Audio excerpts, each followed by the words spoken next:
अस्सलाम वालेकुम। हम अपने अकामे का एक्सपायरी डेट कैसे चेक कर सकते हैं? तो इसके लिए हम लोग जाएंगे अपशर में, अपशर को खोलेंगे, अपशर को लॉगिन करेंगे। जैसे हम लोग अभी अपशर में मैं अपना पासवर्ड दे देता हूँ। जैसे ही मैंने अपशर में अपना पासवर्ड डाला, कंटिन्यू पे क्लिक कर दिया, इधर मेरे साथ अभी अपशर का कोड आ जाएगा, अपशर वाले कोड भेज देगा।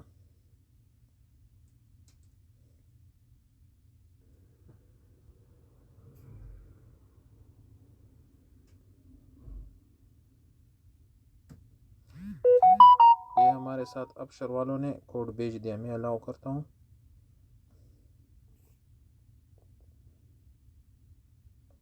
अभी ये हमारे साथ अपशर खोल दिया। जैसे अपशर खोल गया तो हम ऊपर जो है ना, ये तस्वीर का जो निशान है इसी पे क्लिक करेंगे।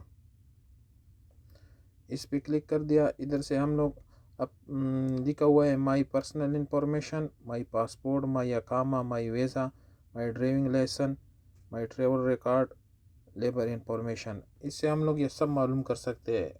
जितने में हमारी चीज़ें, अकामे का एक्सपायरी डेट हो गया, पासपोर्ट हो गया, वीज़ा हो गया, ड्राइविंग लाइसेंस हो गया, सब कुछ मालूम कर सकते हैं। तो हम लोग अकामे का एक्सपायरी डेट मालूम करते हैं, तो इसलिए माई अकामे पे क्लिक करेंगे। जैसे हम लोगों ने अकामे पे क्लिक कर दिया तो ये हमारे साथ अकामे का एक्सपायरी डेट निकला है कि हमारा अकामा कब एक्सपायर होगा।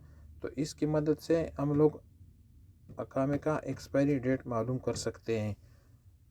हम मैं दोबारा वापस निकल जाता हूँ। जैसे आप लोग का अपशर खोल जाए, ये ऊपर जो तस्वीर का निशान है इस पर क्लिक करो। क्लिक किया तो ये सब निकल आएंगे, my personal information, my passport, my अकामा। तीसरे नंबर पर माई अकामा पे क्लिक करेंगे। जैसे क्लिक कर दिया तो इधर से हमारा अकामा नंबर, ID वर्जन और इशू डेट और एक्सपायरी डेट, ये सब कुछ निकल आए। तो इधर से हम लोग अपने अकामे का एक्सपायरी डेट चेक कर सकते हैं कि हमारा अकामा कब ख़त्म हो रहा है और कितने महीने उसमें बाकी है। ओके, शुक्रिया, अल्लाह हाफिज़।